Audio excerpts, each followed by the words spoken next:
One of the things I love doing when I'm working with groups is to draw on flip charts some of the things that they've been saying, synthesizing the themes and capturing that in a visual way.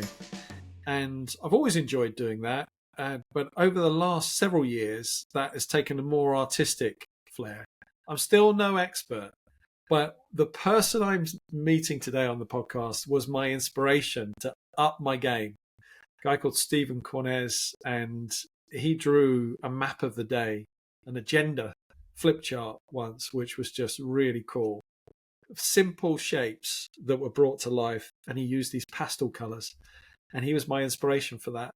And so I thought, amongst other reasons, I wanted to invite him to be a guest on the show. We're not going to talk about flip charts much today. It's more about his leadership lessons, the things that he's learned in his career. And I think if you are at the beginning of your career or early stages of your career, I think he's got some really key insights that I trust will be useful for you. For example, the importance of being yourself. And how do you learn to do that early stages in your career?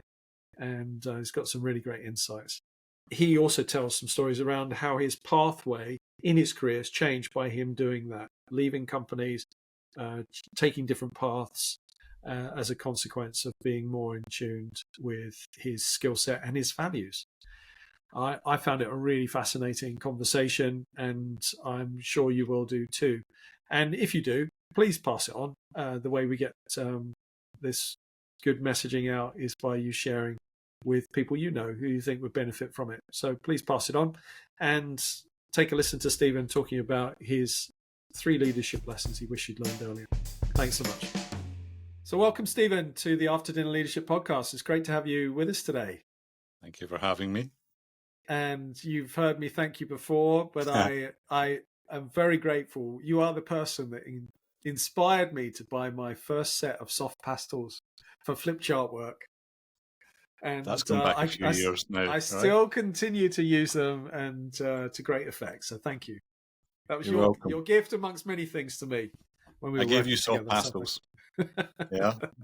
The core of every leadership program. Let's be more specific. You didn't give me soft pastels. You gave me the inspiration to buy soft pastels. You kept your soft pastels. I'll take that. I'll take inspiration over pastels any day. It's lovely to speak with you, and had some great times working together, and wanted to introduce you to our audience just to talk about some of the rich experience that you've got working with leaders across the globe. And my way of introducing any of our guests to our audience is some quick fire questions that I've got for you. Okay, I'm ready. So you don't know what these are, so I don't know what they are. No. Okay. So first one, favorite thing as a childhood toy? Lego. Okay. Lovely. What trait do you value most in others? Problem solving. Why is that? I think it's a lot harder to solve a problem than it is to identify it.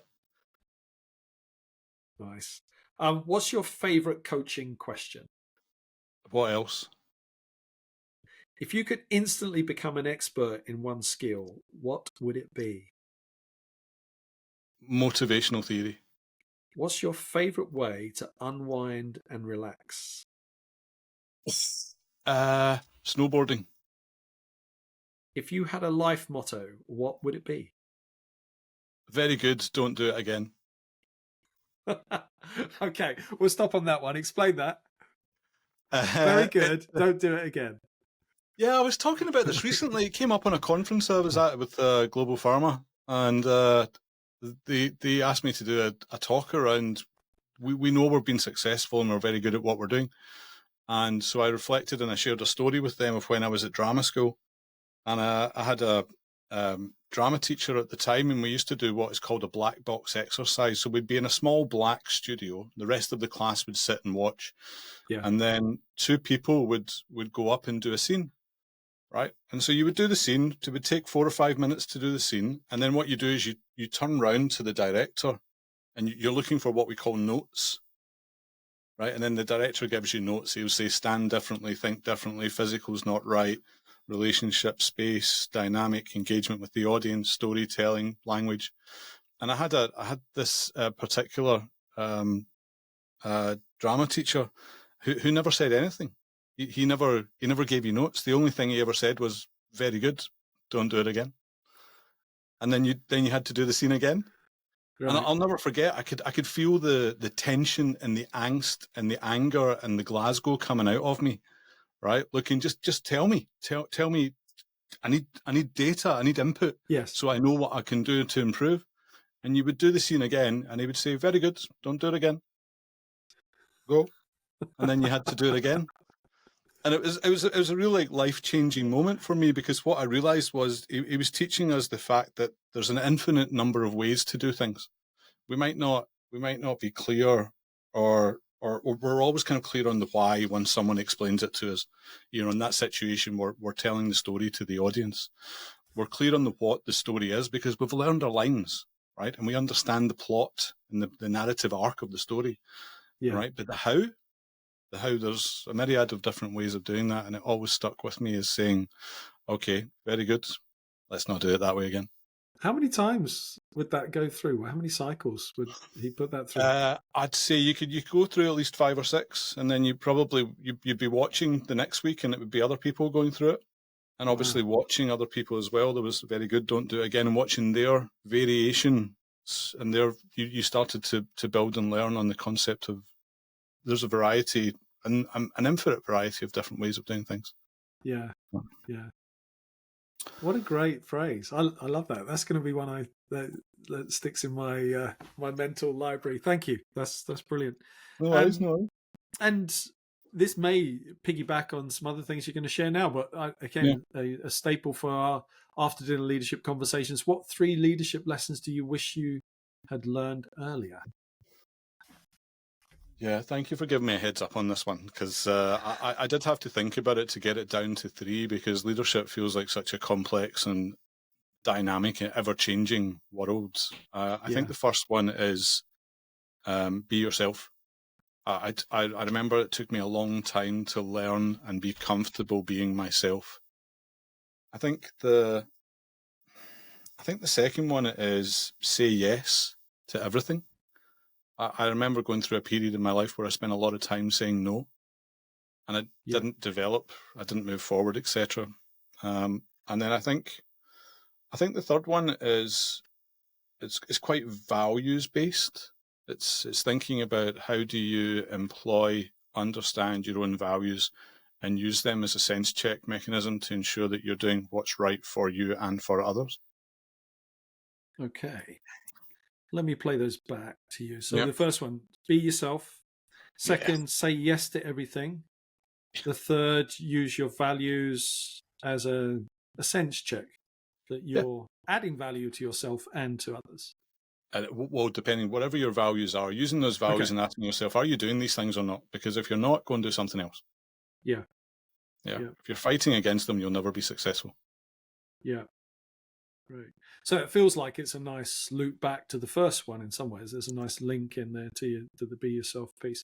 Your discovery around that. So again, the way I've asked these questions is the wish you learned earlier. At what stage do you think you learned to be yourself? What was it that helped you to come face to face with that? Well, I started my career consulting originally. Working in IT consultancy, it was something that I could do. I'd graduated from university, and very fortunately got a job in consulting in IT, which was 98, 99. But I was never passionate about it. It was never something that I was passionate about. And from there, I moved on to investment banking, where I joined like a fast track management program with the Global Investment Bank at the time. And I'm still very good friends with a lot of people from both companies now. And again, I was sitting in the debt equity trading floor in London, and it's open plan office at that time, 600. It wasn't open market or anything, but it was an open plan office, 600 people. And I realized that I had started creating games inside my head because I was spending a lot of time trying to be what everyone else, or what I thought everyone else wanted me to be. Yes. Right. Which was the data analyst, right? The smart kid on the block. And there was a couple of different things that happened. I think there was one was I remember sitting in a meeting and everyone was nodding their heads, and we all came out of the meeting, and my boss at the time, having been in the room nodding his head, as soon as we stepped out of that meeting room, my boss said, "Yeah, we're not doing that." Right. And that was a bit of a values challenge. And and at the time I nodded because I was trying to be what, I nodded in agreement. Yeah. And then the second thing that happened was something had gone wrong in the system, and a trade had gone wrong. And one of the traders decided he was going to give me some feedback. I love this story. And so to give me some feedback, I was sitting quite close to the elevators on the open plan floor. And the person who decided to give me some feedback brought his chair over, right, to my desk. And I turned round, and he decided to stand on top of his chair. Right. And he looked down at me and decided to give me some feedback. Wow. Yeah. And again, it was about 60 days after that I left. And I said, I didn't feel comfortable with people who felt that was acceptable. Yeah. I'm glad the world's changed a little bit now, but I didn't feel comfortable, and I didn't want to be like that. And I wasn't being myself, because if I was being myself, I would probably have laughed. Yeah. And I didn't. I took it seriously, and I thought, Right. this isn't me, because I'm. Could you visualize now being yourself in that environment? Yeah. I don't mean that specific example of the guy, doing that to you. That would be inappropriate anywhere. But can you see yourself, if you had been yourself in that environment, that you could have thrived in that environment more successfully, or that it wouldn't be in a good fit? I actually think it would have been a much better fit. I wouldn't have been doing the job that I was doing. That's the first thing I would say. Okay. I would definitely have moved in a slightly different direction than I was working on, like IT infrastructure projects with Bloomberg and other projects, right? And it wouldn't have been me. I'd have been much more people facing. If I'd been myself, I would have said, look, my strength is people and interacting with people, communicating with people. I'm not a super tech. I can do it, but it's not my strength, and it's definitely me not building upon my strengths and being myself. So, I mean, you work in a lot of organizations. I think this is partly a tension. I can feel it sometimes in the teams I'm working. Let's say if I'm your manager in that instance, I say, I understand that, Stephen, but right now I need you to learn these basic things. And that isn't so much customer facing at the moment. It will be in a couple of years, but it isn't right now. So can you get these basics down, and then you'll be in a position where I can introduce you to the customer, or I can introduce you to these other things. Any thoughts around that in terms of how to help somebody in that situation where they've got these aspirations, but the current role, they kind of need to learn some other things as well? Yeah, it's an old argument for me. Again, it's the breadth versus depth argument, right? It's where and when do we start? And I think, again, that my experience, again, is that when I'm working with, let's say, graduates or people who are new to an organization, they tend to be very deep on a particular subject, rather than thinking about breadth. And so the counterpoint of that is that the senior people that I'm working with tend to have quite a silo mentality. They tend to think quite vertically rather than enterprise wide. And that's what often sometimes, like, for example, you can spot the difference between those who have done an MBA and those who haven't. So again, because that's quite broad in what it is and what is delivered. I think, yes, there is opportunity. I mean, again, the silo mentality back then was you go and work in this function and do that.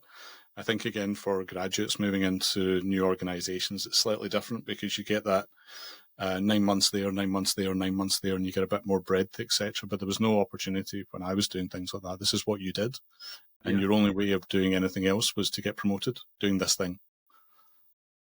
So I think that's the same in a lot of organizations still. Yeah, I see that. Which is detrimental to them, because it's not the way that the human brain works anymore, knowing that technology is going to change so much when it comes to the depth piece. Okay, so where did the world of acting come into play then in this career journey of yours? Yeah, so after I left banking, that's where I went. I literally had that moment of saying I don't want to be here, and I said it was 60 odd days from that feedback. 30 days before I left, I noticed that I remember you mentioned that I started playing games inside my head, and so one of the things I used to do was I used to try and plant seeds because my chair was quite close to the elevator, and so what I would do is I would hum tunes as people came out the elevator, and then I would see if the tune came back to me later, which is the weirdest thing, right? That's literally how interested I was in what I was working on, that I was trying to plant these seeds, and my go-to was always the theme tune for Indiana Jones. Right. And I would literally just sit there and go, da, da, da, da, da, da, da, and I would just see if anybody ever came back humming the same tune. That kind of goes to my personality, right? Yeah, and the moment I realised I was doing that, 30 days later, I had left, and it was that point that I said, I'm going to apply to drama school and see if I can go. I'd never done any drama, I'd never done anything. I love telling stories, and I really enjoy just engaging people in that process. And I grew up. I don't know if you're probably roughly in the same age category as me, kind of Roughly. almost A little bit older. Say roughly, right? You're on the generous side, though, right? That I used to watch black and white movies instead of watching cartoons as a kid, because they were always on Saturday morning and Sunday morning on TV, right? And so I got into melodrama and things like that, and still love it now. It's still, I'll quite happily switch on Errol Flynn movies in the middle of a Sunday afternoon if I'm having some downtime, which doesn't happen so often these days. And so I said, I'll go, and if I get in, I'll go to drama school. And I did, and I got in, and I didn't find out until after that I got in that I'd failed the audition. Okay. I never told you the story, did I? No, you haven't. No. So I failed, and the reason they let me into drama school is because the head of department had come out and of the rehearsal studio where they were doing the auditions. Yeah. And I was standing up entertaining everyone else who was waiting, telling stories. Genuinely, straight up. Yeah, I don't disbelieve that. I've worked with you enough to know that would be the case. Yeah. Yeah, and that's what happened. They actually said, well, you've got a thing there. You're holding an audience in this space, and for me, it was just it's what I call the opposite of shaky leg. I was just extending my nervous energy and bringing other people into the fold and saying, let's enjoy this journey. Yeah. Rather than just wait for the outcome. What happened in the audition then? I just said I was a wee bit rubbish. I never had an acting lesson in my life. Nothing at all, So right. Did a so scene he from... saw you as yourself outside of the stress of the audition, I guess. And I guess coming back to the earlier point, you being yourself without knowing that you were being scrutinized was what got you your place at the school. Yeah, 100%. Brilliant. Yes, I know. Yeah, right. It was very fortunate as well, and that's epic year of learning and stuff that I still rely on now. In what way? How are you relying on it today? Well, I think that we talk about leadership as something that's innate, which I think is first of all wrong. I think it's fundamental. You can learn it. I think leadership doesn't happen without communication. I recommend absolutely anyone. I recommend go and do an improv class. Right? I totally recommend doing an improv class. It's such a life skill. It's more than just leadership. The ability to communicate is everything in business. Just doesn't happen. Business doesn't happen without communication. Okay, but the layer of improv on that. Yeah. Why improv? I think it's easy access. And what people don't realize is that improvisation is all about structure. And I think that's the thing, is that we often think of communication skills as we have to be in the moment and we have to be the subject matter expert and we have to own the space. And I'm like, no, you just need to be able to own your reaction to the situation that you're in and to choose the way that you're communicating with the other person. Right, I'm Scottish and I'm from Glasgow, right? Which means that I can talk a lot faster than this. Right, but it's a choice. Yeah. I choose to slow down. I'm a little bit more London now. It's taking me 25 years down here to slow down my speech patterns, but it's a choice. I get to choose that, right? Yeah. So Sorry, I interrupted probably a little bit of your flow there. You were talking about the beauty of acting in your day to day. yeah. Sorry, the resource of acting. Okay, I guess we haven't changed topics particularly, but I'm not sure if we fully finished your point. Is there anything else that you wanted to share on that? I think there's different parts to it. I think the first one is the ability to observe the behaviours of others and to interpret that. I think it's a very, to understand when people are feeling uncomfortable, to understand when people are enjoying something, to recognise that someone's holding back, right? And again, I think the world of drama is a great way to learn about behaviour in the workplace. Yeah. I think the second one is much more self-reflective. It's looking at yourself and saying, what can I do to improve my communication skills? And again, the process of learning to act and the rehearsal process is very self-analysis is embedded in everything that you do. Yeah. So how do you reflect on yourself, right? Do you record yourself and film it and watch it back? And when I say that out loud, does that make you feel uncomfortable? Because the person sitting opposite you is absolutely recording what you're doing with their eyes. So it's exactly the same process, but except you've got no feedback mechanism. So just those little things. Again, you get feedback from an audience as well if you're doing theatre. You can feel it, right? You can start to read the air in a meeting. Yeah, I really think that's a powerful thing, actually. I've been in several meetings in the last few months where there's a real kind of shift in energy, and some of it, like stuff I haven't been briefed on. And this could be positively or negatively, whether it's a very shorthand point, and everything's a gift in an improv way, I guess. But the point is, like, being able to sense that, and really, other people will be feeling it at some level, but not quite at that same level of sensitivity, I guess, to be able to then act on it and do something with it.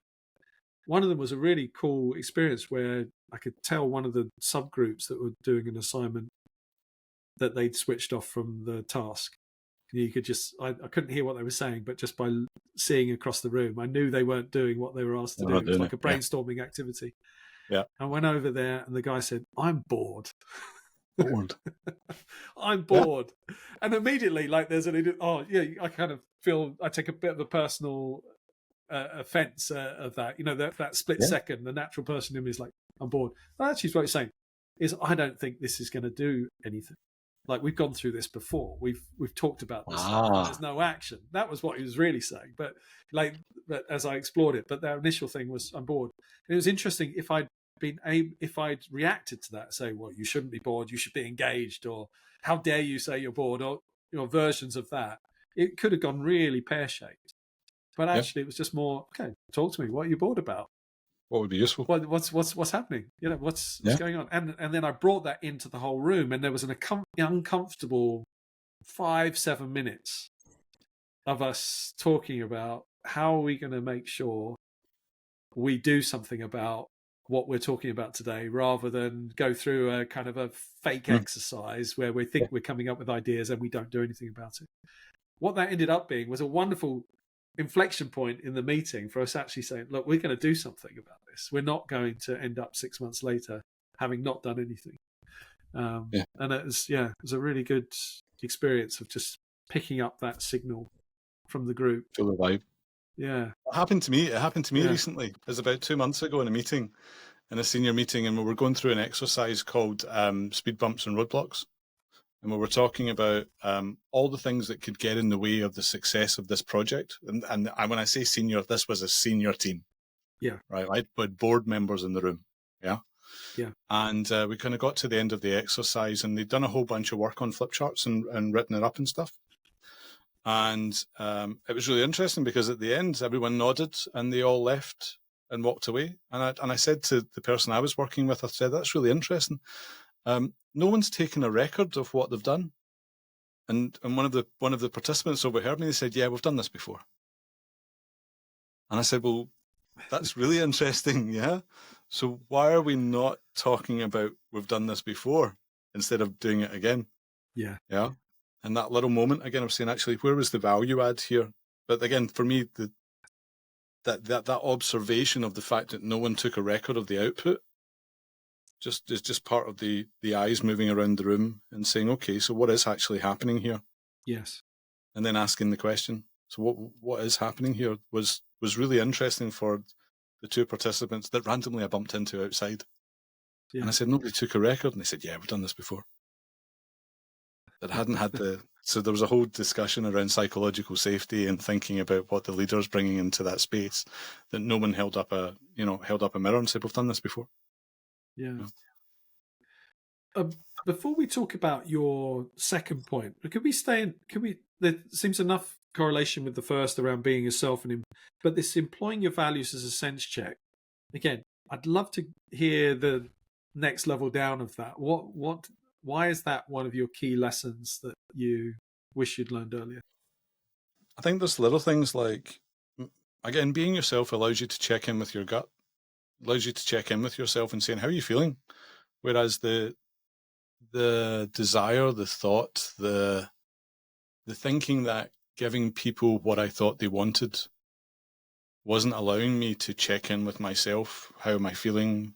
What do I think is the right thing to do here? How do I embrace my approach to this problem, right? How do I embrace the, very good, don't do it again as part of this process?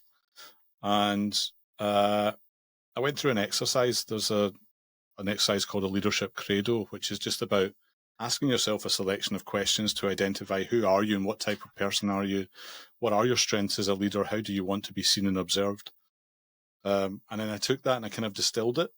Yeah. And I came up with my sort of 5 behaviors, or the 5 things that I expect to be happening to know that I'm enjoying what I'm doing. Yeah. And I can check these things, and now I know them so well. I can show you. Do you want to see them? Sure. Because we're on camera, right? Because they sit here. They sit right here. I'm on a post-it note. Yeah. Got it? Got it. Yeah. Yeah. Could you read those out? Obviously, some people are not going to be watching this. Roger that. Are you happy to share? I mean, you've shared them visually. Yeah, are you happy just to? Yeah, absolutely. Yeah. Yeah, read them out. What are the 5 things? I think when I say these things, I think people who know me hear me. Yeah. So the first one is fix the process. So these all change over time as well. I think it's quite important to point out, right? So that used to say fix the problem. And then I realized over time that you can't fix every problem, but what you can do is go back and have a look at the process you applied to fix the problem and think about how to do that improvement, that review piece. Second one is enjoy the journey. That changed as well. That used to say have fun. Yeah. And I realized, but not everything is fun.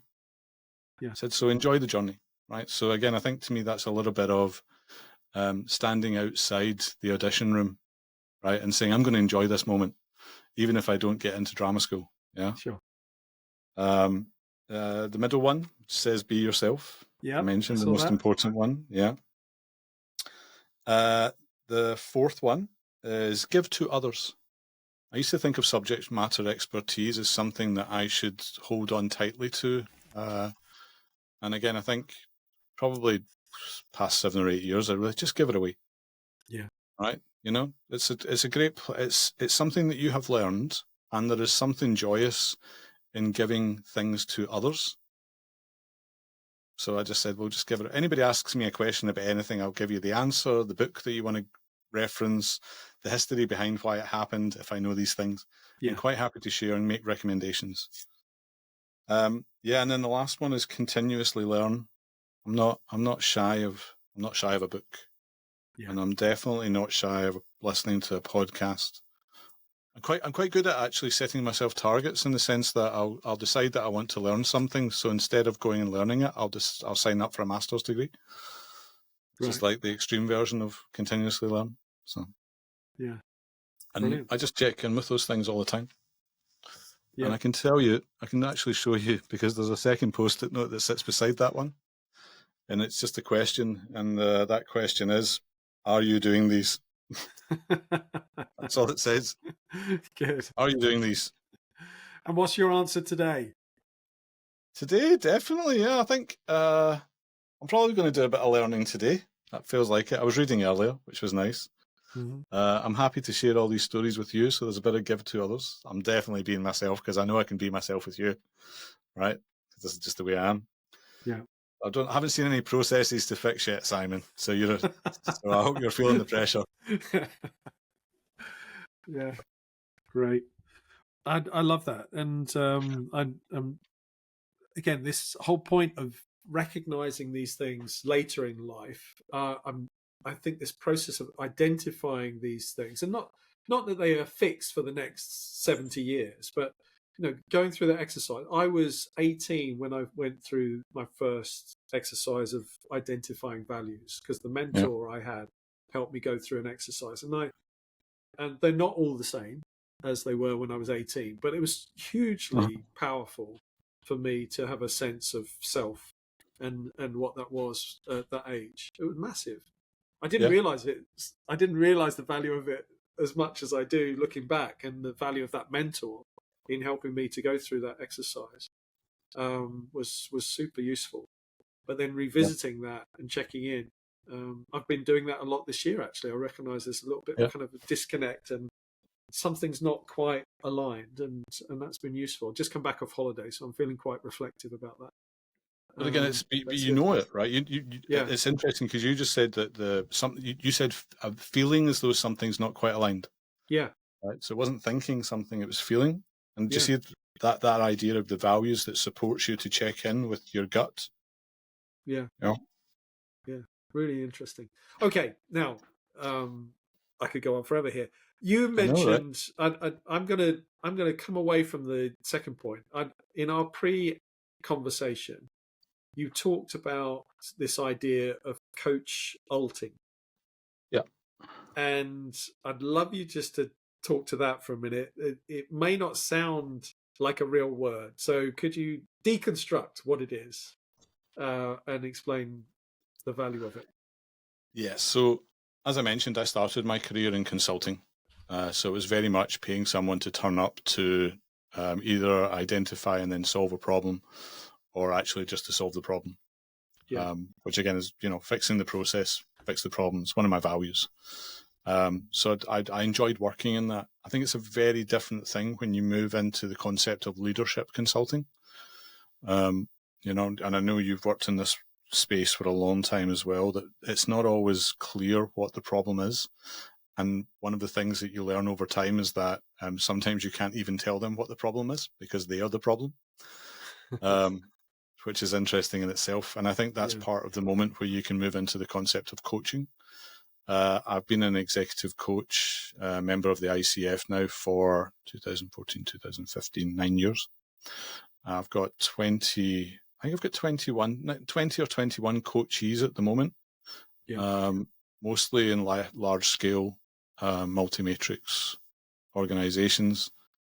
And what I've come to learn over time is that there are moments where you can't always wear the coaching head.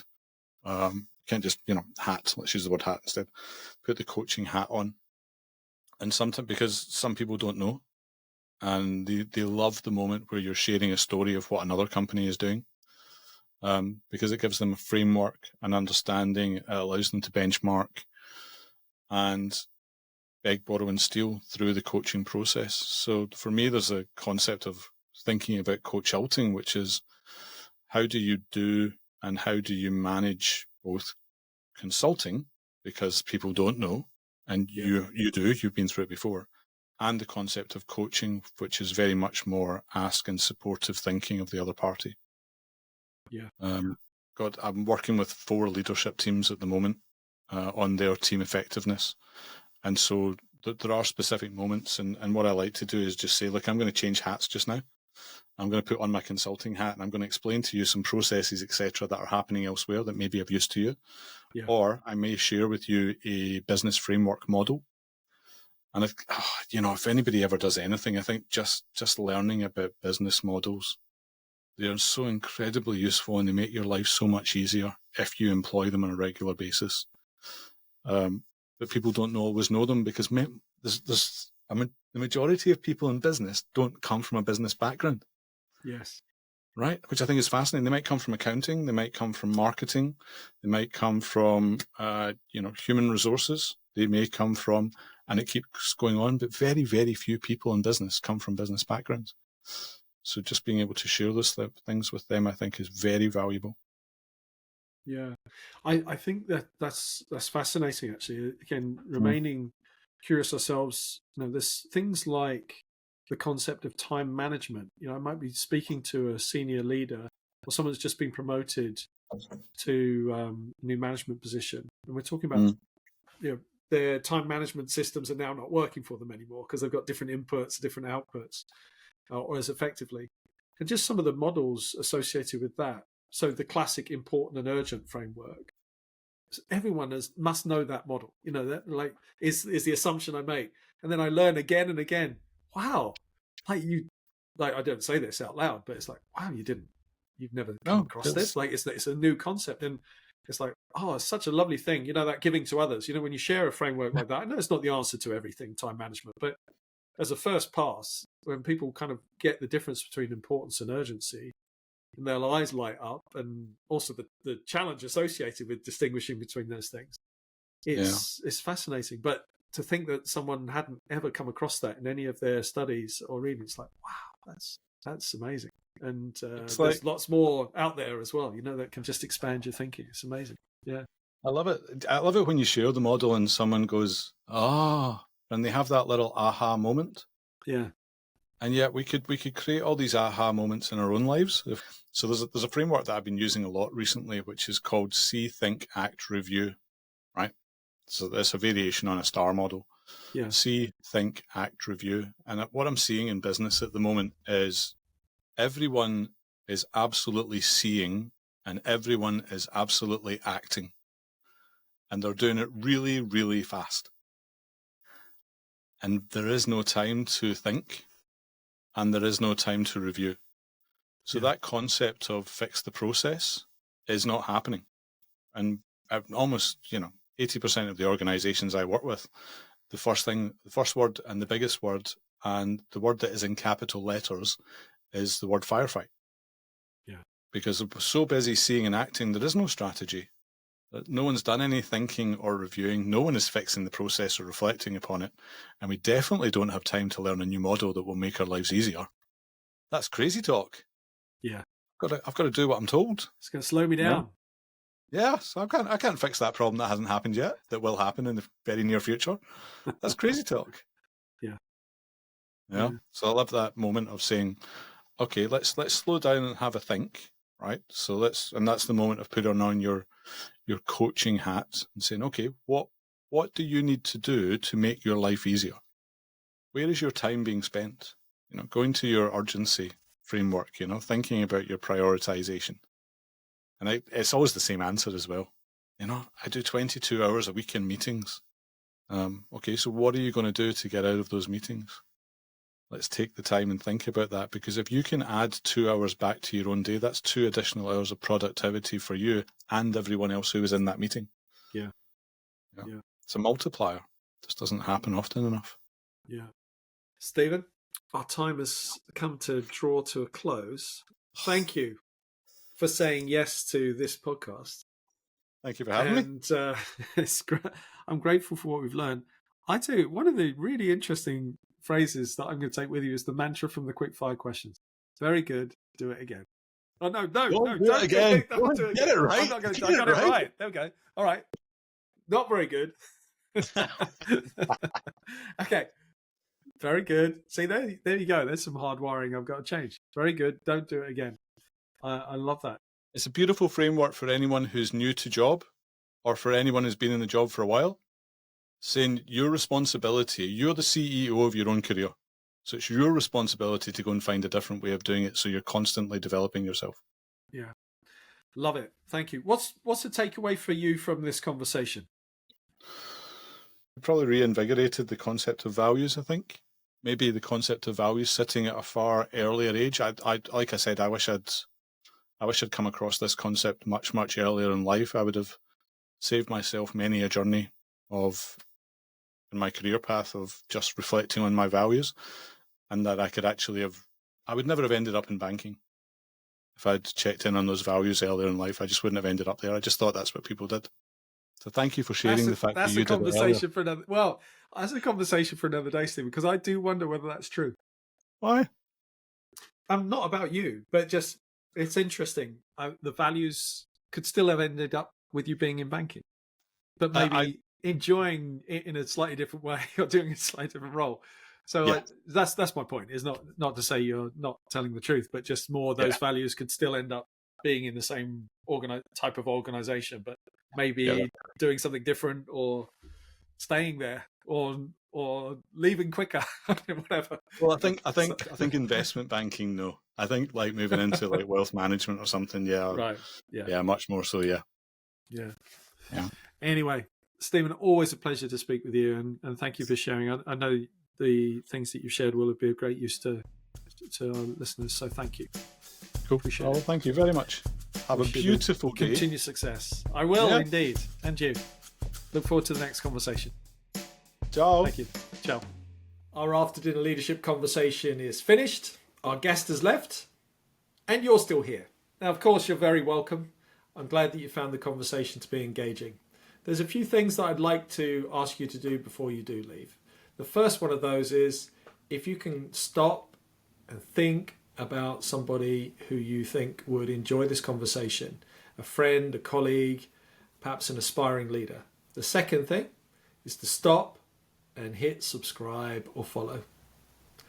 And then the third thing is to start doing something. Perhaps there's a little idea or a concept that we've been discussing today that you think you could apply even a little bit tomorrow, tonight, and to put it into action. I encourage you to use this as a catalyst to do something different, do something more interesting, do something more exciting. And thank you so much for joining us.